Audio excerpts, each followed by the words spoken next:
Assalamu alaikum. Good noon. This is Nuruddin. You can call me as a Nur. That is my pen name. So today's class will be held only for you. In our previous class, we have been discussed with a long word, that is finite verb. In finite verb, we have been seeing some examples, some types also. But verb has two parts, especially mainly two parts. There are one part is non-finite, another is only finite. So today's class would be held about non-finite verb.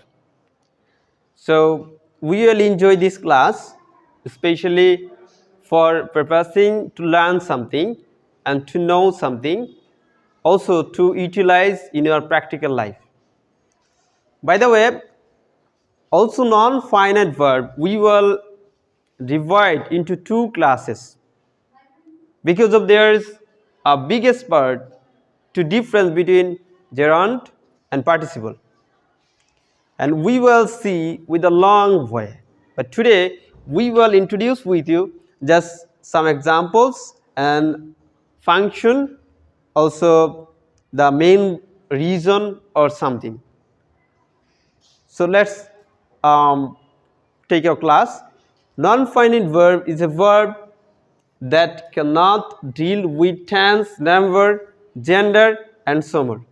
It is so clear concept for you that we have been sorted out in our previous class, that is finite verb is a verb, it is a limited verb.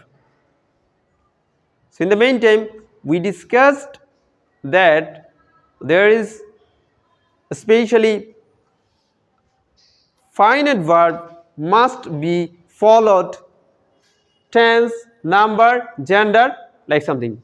But if you look at especially about this chapter, so there is nothing to follow tense, number, gender and so more. It can be used in anywhere in the sentence, in subject, maybe in object, maybe in middle position, whatever you want you can use very easily.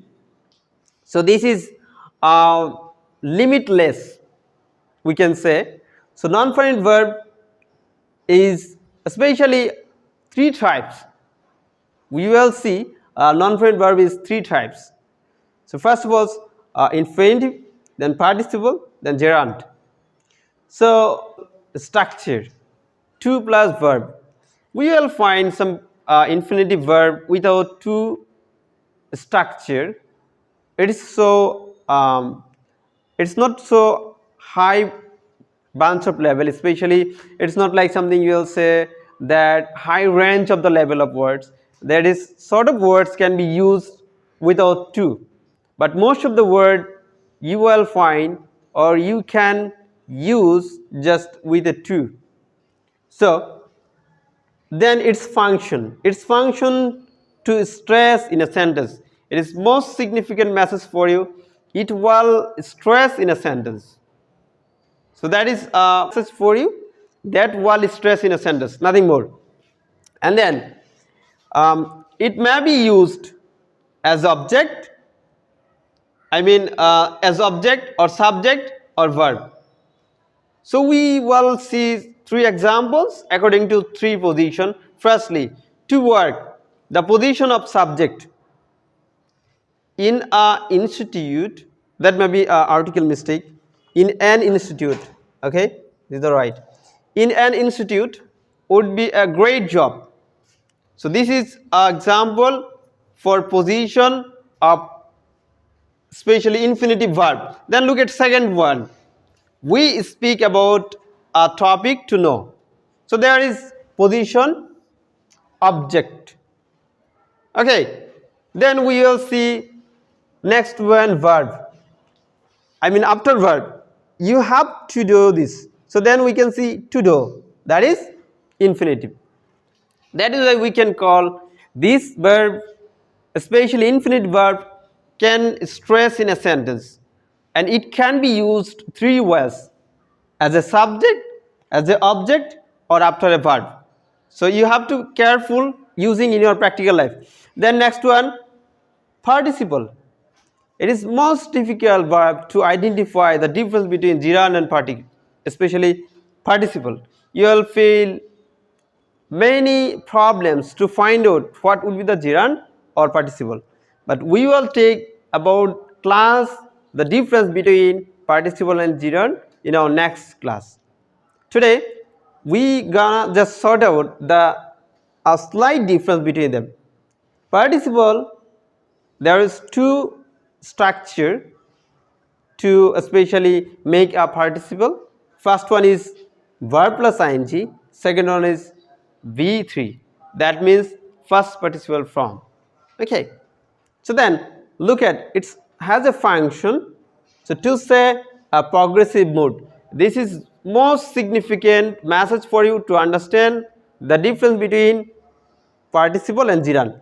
To say a progressive mood, for instance, the cat is eating a fish. If you think about what does do the cat, you will get an answer, eating. So it is a progressive mood. Okay, nothing else. Also we will see the function, how to use in a sentence and so more. Okay, then note its significant message. Participle well work as a adjective, as a adjective. So there is another message. Whenever you will find a participle that may be make especially with the ing or b3, it would be there as a adjective. There is no hesitation. Also you can identify the word. It may be noun, pronoun, adverb, adjective. Surely it will be an adjective. There is another article mistake, an adjective, because there is vowel sound. Then comes to the next one, especially gerund.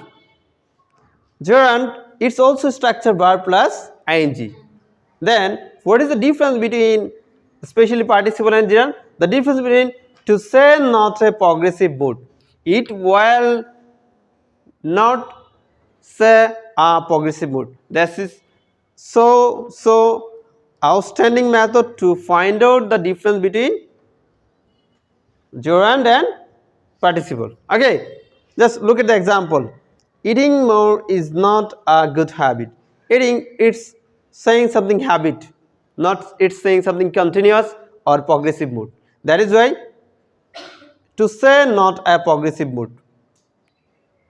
Did you understand? Do you understand? Yes or no? Yes. Yes, sir. Then comes to the next one. Note, it will work only as a noun. So there is two differences between adjective and noun by the term of verb, especially participle and gerund. So whenever you will see there is a noun working in a sentence, but that is called gerund, it will be worked as a noun, not as a verb, not as a verb. Whenever we see that ing form, also verb be form, in the meantime we see this verb as an adjective in a sentence. So that is all about today's class. I hope that you will enjoy in our next class, and if you have any question, I think you can write down in a paper, and next class we will solve it. Also for your kind information, we will explain with a long way the difference between participle and gerund. So be careful, and you can study a bit in your house. I think it will help us a lot to understand with a very short time. So thank you so much everyone for joining class.